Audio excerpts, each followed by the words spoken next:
বিসমিল্লাহির রহমানির রহিম। শ্রদ্ধেয় প্রধান অতিথি জনাব আমির খসরু মাহমুদ চৌধুরী, সম্মানিত অতিবৃন্দ, আসসালামু আলাইকুম। শুরুতে আমি আন্তরিক ধন্যবাদ জানাই আয়োজকদের, যারা আজকের এই সুন্দর আয়োজনটি করেছেন, যেখানে আমরা সবাই আমাদের ভিন্ন ভিন্ন মত, পথ ও অবস্থান প্রকাশ করার সুযোগ পাচ্ছি। আজ আমরা যারা এখানে উপস্থিত, আমরা সবাই একরকম নয়। আমাদের আদর্শ আলাদা, অভিজ্ঞতা আলাদা, দৃষ্টিভঙ্গিও আলাদা, কিন্তু তারপরেও আমরা একসাথে বসেছি, আলোচনা করছি, কারণ আমরা সবাই দেশের জন্য, দেশের মানুষের জন্য ভাবছি।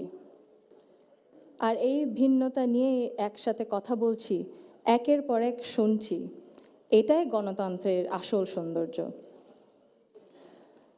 আমার আগে যারা সম্মানিত প্যানেলিস্টরা কথা বলেছেন, তাদের সবাইকে আন্তরিক ধন্যবাদ জানাই।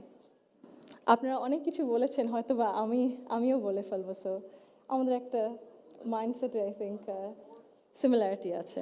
আমার খুব ভালো লেগেছে শুনে। আমি আজ এখানে দাঁড়িয়েছি ভিন্ন এক অনুভূতি ও আবেগ নিয়ে। বাংলাদেশের এই পলিসি লেভেলটায় আমার প্রথম বক্তব্য এটা।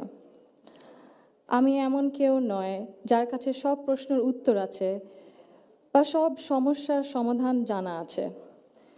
তবু আমি বিশ্বাস করি, নিজের ছোট্ট জায়গা থেকেও সমাজের জন্য, দেশের জন্য কিছু করার আন্তরিকতা আমাদের সবার মধ্যে থাকা উচিত। আজ আমি এসেছি শুধু শুনতে, শিখতে এবং একসাথে কাজ করার মনোভাব নিয়ে এগিয়ে যেতে। Today's dialogue is about women shaping the nation. But before we speak about shaping the future, we must be honest about the everyday lives, reality shaping women's lives in Bangladesh. My earliest understanding of women's roles in society came from my family, as it does for most of us. Long before we encounter policies or laws or institutions, our homes become our first classrooms. They teach us what is possible, what is acceptable, and what is expected. In my home, certain things were never questioned. It was never questioned whether a woman could pursue an exemplary medical career while raising a family. It was never questioned whether a woman could build a nationwide social welfare organization on her own merit. It was never questioned whether a woman was fit to lead, to command authority in a room full of men. And it was never questioned whether the men in our lives would stand alongside the women in their lives as equals.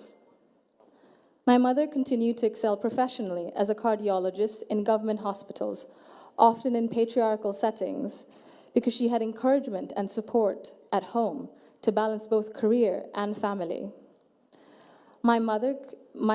In 1979, my Nanu, Saida Iqbal Banu, began using her own home to open a free elementary school for vulnerable and disadvantaged children.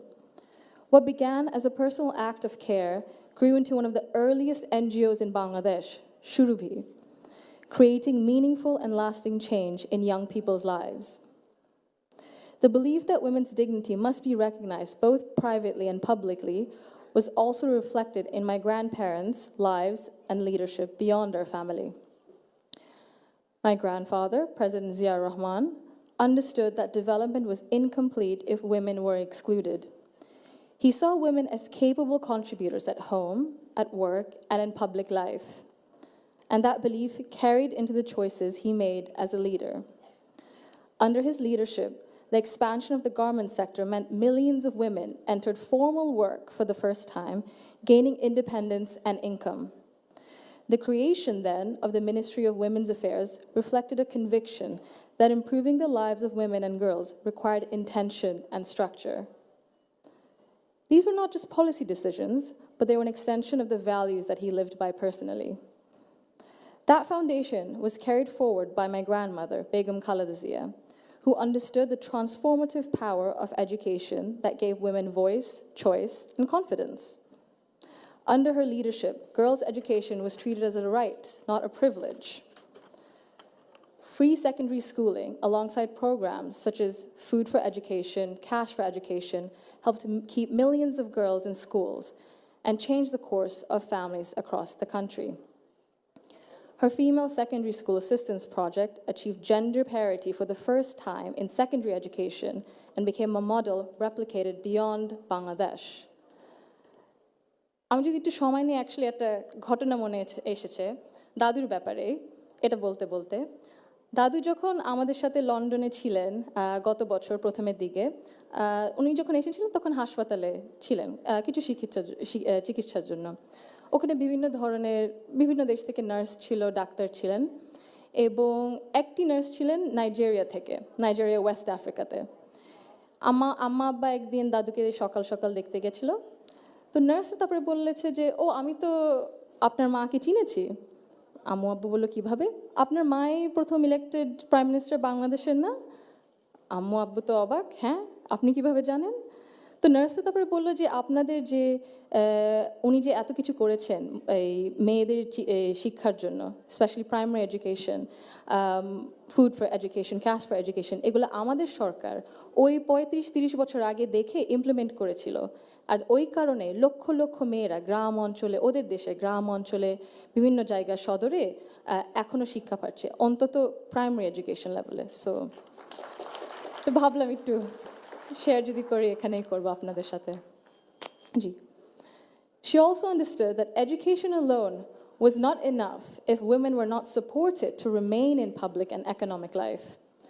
Supporting women to access credit, build livelihoods, and grow small businesses mattered. So did recognizing the realities of motherhood, of childcare, and that required systems being strengthened around maternity leave and childcare, which she did. That is because women were made to choose between family and participation in the economy. For me, these legacies show the values that I saw both reflected at home and in public. I was privileged to grow up surrounded by exceptional women, confident, capable, and accomplished.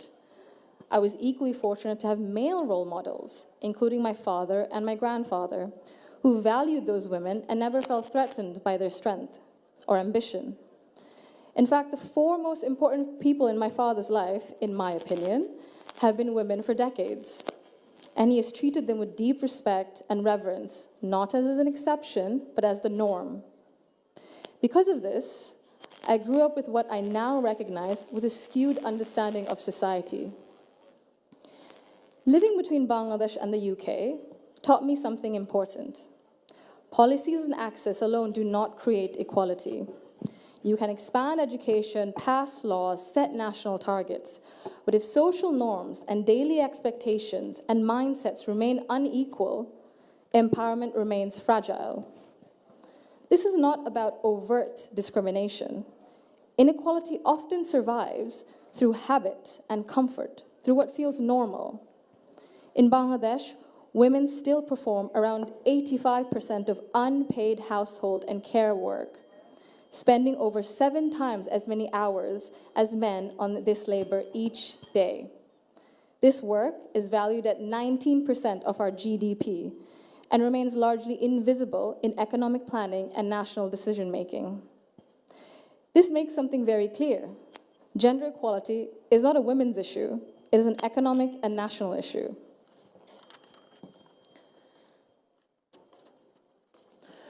When women carry the bulk of responsibility, their participation in the formal economy suffers. Despite significant gains in girls' education, women's labor force participation in Bangladesh remains below 40% compared to over 80% for men. Women are far more likely to step back from paid work after marriage or childbirth, not because they lack ability or ambition, but because systems assume they will absorb the cost. This imbalance begins early. Girls are expected to adjust their ambitions around family needs, while boys are rarely taught that responsibility and care are shared obligations. Over time, this became structural and progress stalls. Women are already leaders, and many of those leaders are in this room today. Women who have carried institutions, families, movements, and communities forward, generation after generation. Bangladesh's progress bears your fingerprints, even when history has not always said your name out loud. This brings me to a central point. Belief means nothing without action. To the men among us, our fathers, our brothers, our sons, our husbands, our colleagues and friends, your support for women's rights matters. Your celebration of women's success matters, but equality cannot survive on words alone. If systems and expectations continue to rely on women's sacrifice as the default, inequality continues comfortably. Fathers, in particular, I believe, have a unique role in breaking this cycle. I'm an only child, and I never was once made to feel that my parents wished for a son instead. My father once scolded someone for even asking that question. He understood that while I was treated with respect and care at home, the world outside would not always be the same. So he made sure that I could navigate it with confidence. What shaped me were not his speeches, but his consistency. Through his daily choices, he showed me what I should expect from the world. This is how change becomes sustained. When men confront in our lives, in our homes, unconscious bias honestly and model their behavior through respect and action, they create space for women, not just to survive, but to thrive. In Bangladesh, the cost of inaction is visible. Change, economic and political transition, demographic pressure. Bangladesh cannot afford to sideline half its population through exhaustion and social expectation. When women are welcomed rather than sidelined, they do not only change their own lives, they change the future of their families and the future of the nation. If Bangladesh wants real progress, not symbolic success stories, but sustained national development, then empowerment cannot stop only at classrooms, only in offices or policies. They must reach our homes, our institutions, and our mindsets. And it must be the responsibility of all of us. I thank you